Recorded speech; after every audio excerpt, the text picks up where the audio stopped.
Hello दोस्तों, मेरा नाम इंद्रजीत कुमार। मैं आप लोगों को अपने चैनल पे स्वागत करता हूँ। आप लोगों के बीच मैं एक ऐसी कहानी लेकर आया हूँ जो आप किसी भी व्यक्ति के सामने आप बोलते हो, मैं स्वतंत्र हूँ, मैं आज़ाद हूँ, मेरा मन जो करेगा मैं वो करूँगा। मिस्टर स्वतंत्रता सेनानी चंद्रशेखर आज़ाद के बारे में आज हम बात करने वाले हैं। चंद्रशेखर आज़ाद का जन्म 23 जुलाई 1906 को मध्य प्रदेश के भवरा गांव में हुआ था। उनके माता पिता सीताराम तिवारी और जगरानी देवी एक साधारण परिवार से थे। बचपन से ही उनमें देशभक्ति की भावना थी और वे भारत को आज़ाद देखना चाहते थे। 1919 में जालियांवाला बाग हत्याकांड ने उनको मन में ब्रिटिश शासन के खिलाफ गुस्सा भर दिया। 1921 में केवल 15 साल की उम्र में वे महात्मा गांधी के असहयोग आंदोलन में शामिल हो गए। एक प्रदर्शन के दौरान उन्होंने गिरफ्तार कर लिया गया। जब मजिस्ट्रेट ने उनका नाम पूछा तो उन्होंने गर्व से जवाब दिया, नाम आज़ाद, पिता का नाम स्वतंत्रता और निवास जेल।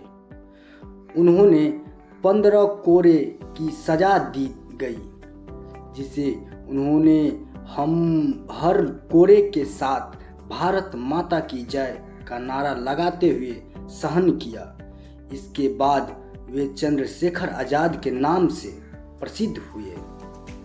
1922 में चौरी चौरा कांड के बाद गांधी जी द्वारा असहयोग आंदोलन वापस लेने से वे निराश हो गए और क्रांतिकारी रास्ता अपनाया।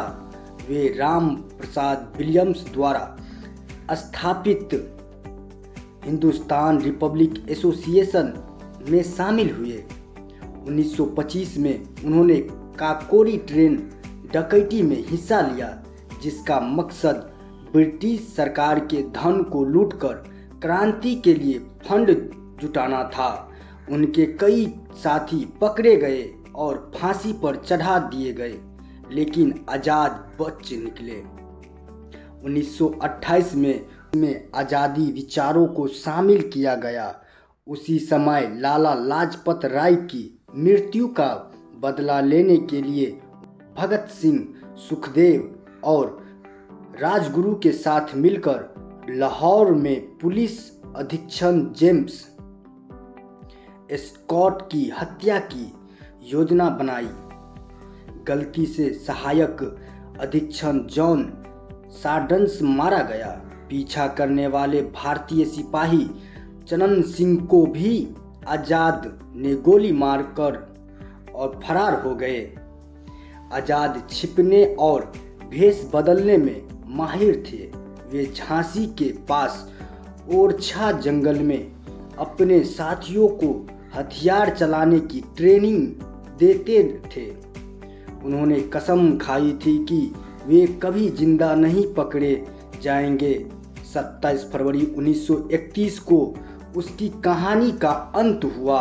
एक मुखबिर की सूचना पर इलाहाबाद, अब प्रयागराज बन चुकी है वो, के अल्फ्रेड पार्क में ब्रिटिश पुलिस ने उन्हें घेर लिया। घंटों चली गोलीबारी में उन्होंने अकेले पुलिस का मुकाबला किया और अपने साथी को भगाने का मौका दिया। जब उनके पास सिर्फ एक गोली बची तो उन्होंने खुद को गोली मार ली। अपनी कसम निभाते हुए उनकी उम्र उस समय केवल 24 साल की थी। उसकी मृत्यु ने देश में आक्रोश फैलाया और लाखों लोगों की प्रेरित किया। अल्फ्रेड पार्क का नाम बदलकर चंद्रशेखर आज़ाद पार्क रखा गया और उनकी पिस्तौल आज इलाहाबाद संग्रहालय में रखी है। चंद्रशेखर आज़ाद की बहादुरी और बलिदान ने उन्हें भारत के स्वतंत्रता संग्राम का एक महान नायक बना दिया। जो हम बात किए वो थी चंद्रशेखर आज़ाद की कहानी। लेकिन हम चंद्रशेखर आज़ाद की कुछ ऐसी कहानी बताने वाले हैं जो आप लोग को नहीं पता है, नहीं किसी किताबों में लिखा गया है, नहीं किसी प्रकाशन के द्वारा बताया गया है। ऐसी ही एक कहानी आप लोग को हम सुनाने जाते हैं। आप लोग को तो पता है कि चंद्रशेखर आज़ाद का जन्म 23 जुलाई 1906 को मध्य प्रदेश के भावरा गांव में हुआ था और उनका असली नाम चंद्रशेखर तिवारी था। लेकिन आज़ाद नाम का उनके व्यक्तित्व और संकल्प का प्रतीक बन गया। एक अनसुनी कहानी, माँ की पीड़ा। चंद्रशेखर आज़ाद की शहादत के बाद उनकी माँ जगरानी देवी की जिंदगी की कहानी बेहद मार्मिक और 27 फरवरी 1931 को इलाहाबाद के अल्फ्रेड पार्क में अंग्रेजों से लड़ते हुए आज़ाद ने अपनी आखिरी गोली खुद को मारकर शहादत दी ताकि जिंदा पकड़े न जाए। लेकिन उनकी शहादत की खबर उनकी मां तक गई महीनों बाद पहुंची। उस समय संचार के साधन सीमित थे और गांव में आज़ाद के परिवार को अंग्रेजों के खिलाफ क्रांतिकारी गतिविधियों के कारण अलग अलग कर दिया गया था। गांव वाले ने जो उस समय कांग्रेस के प्रभाव में थे, जगरानी देवी का बहिष्कार कर दिया। उन्हें डकैत की मां कहकर ताने मारे जाते थे। अपने बेटे की शहादत के बाद भी उन्हें सम्मान नहीं मिला, बल्कि अपमान और तिरस्कार सहना पड़ा। जगरानी देवी को अपना और अपने परिवार का पेट पालने के लिए जगत से लकड़ियां काटकर लानी पड़ती थी।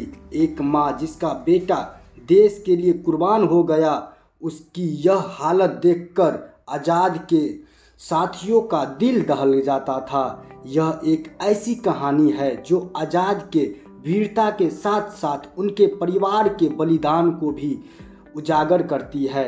बचपन का संकल्प। चंद्रशेखर आज़ाद की एक और अनसुनी कहानी उनके बचपन से जुड़ी है। जब वे मात्र 15 साल के थे तब 1921 में महात्मा गांधी के असहयोग आंदोलन में शामिल हुए। पुलिस ने उन्हें पकड़ लिया और मजिस्ट्रेट के सामने पेश किया। जब मजिस्ट्रेट ने उनका नाम पूछा तो उन्होंने कहा आज़ाद। पिता का नाम पूछने पर जवाब दिया स्वाधीन और घर का पता पूछा तो कहा जेल। इस सवाल से मजिस्ट्रेट भौचक्का रह गया और उन्हें 15 कोड़े मारने की सजा सुनाई गई। हर कोड़े का साथ चंद्रशेखर भारत माता की जय चिल्लाते रहे। इस घटना ने उनके अंदर की क्रांतिकारी आग को और भड़का दिया। भुने चने और आज़ादी की जंग। आज़ाद की जिंदगी सादगी और संघर्ष से भरी थी। वे अक्सर भुने चने खाकर दिन गुजारते थे। उनकी क्रांतिकारी गतिविधियों के दौरान कई बार ऐसा हुआ कि उनके पास खाने को कुछ नहीं था, लेकिन फिर भी वे हिम्मत नहीं हारते थे। काकोरी कांड 1925 के बाद जब वे फरार थे तब भी वे भुने चनों के सहारे जंगल लड़ते रहे। यह सादगी और संकल्प उनकी अनसुनी कहानी का एक अहम हिस्सा है। अंतिम संकल्प। आज़ाद ने कसम खाई थी कि वे कभी जिंदा अंग्रेजों के हाथ नहीं आएंगे। अल्फ्रेड पार्क में जब अंग्रेजों ने उन्हें घेर लिया तो उनके पास गोलियां खत्म हो गई थी।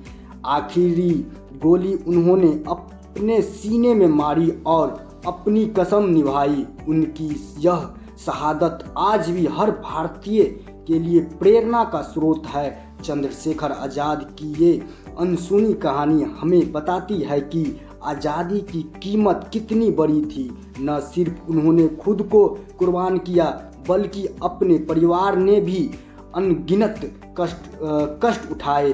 उनकी कहानी केवल वीरता की नहीं बल्कि त्याग, संकल्प और मातृभूमि के प्रति अटूट प्रेम थी।